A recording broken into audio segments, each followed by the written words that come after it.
আজ আমরা চলে এসেছি নোয়াখালী জয়াকে গান্ধী আশ্রম ট্রাস্টে। আসেন আমরা ভিতরে প্রবেশ করি, দেখি ভিতরের কি অবস্থা। চলেন দেখি গান্ধী স্মৃতি জাদুঘরের ভিতরে অনেক সৌন্দর্য জিনিস আছে, আমরা একটু ঘুরে আসি। সামনে জায়গা যদি ছোট হয়, ফুল গাছে ভরা সবুজ শ্যামলে দেখতে অসম্ভব সুন্দর এই ছোট্ট জায়গাটিতে।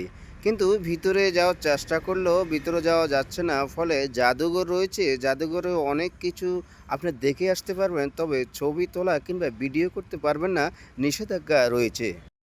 দর্শক, এখানে একজন কর্মরত রয়েছেন, আমরা ওনার কাছে আজকে জানতে চাইবো এই বিষয়ে। আসেন। ভালো আছেন? এইখানেতে গান্ধী আশ্রমটি রয়েছে, আপনি কিছু বলেন সেই বিষয়। আমি মোহাম্মদ নবী। এই বাড়িতে নিয়ে আসছে 1947 সালের 29শে জানুয়ারি।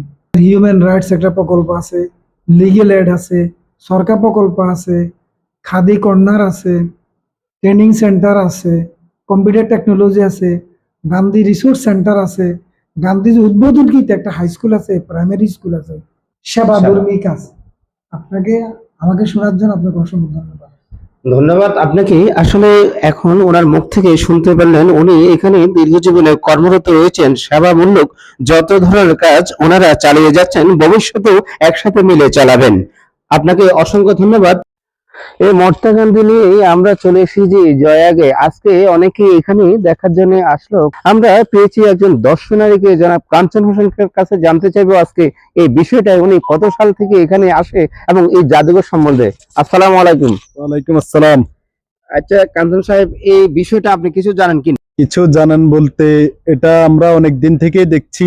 এখানে একটা আশ্রম ট্রাস্ট আছে, ট্রাস্টে দর্শনার্থীদের জন্য উন্মুক্ত থাকে, চিহ্ন হিসেবে একটা ট্রাস্ট গড়ে ওঠে এবং তার সারা জীবনের কর্মময় জীবনের একটা ছবি সংগ্রহশালা এবং সংক্ষিপ্ত কিছু চিত্রনাট্য কর্মশালা, এখানে বিভিন্ন ছবি, তার বিভিন্ন বাণী কথার মাধ্যমে ফুটে উঠেছে।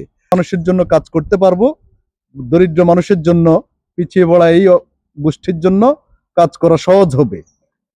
ধন্যবাদ জনাব কাঞ্চন হোসেন। শেষ পর্যায়ে চলে এসেছি, ভিতরে যে দৃশ্যগুলো রয়েছে সেগুলো ভিডিও করা সম্পূর্ণভাবে নিষেধ। অনেক রিকোয়েস্ট করার ফলেও ওনারা ভিডিও করতে দিচ্ছেন না।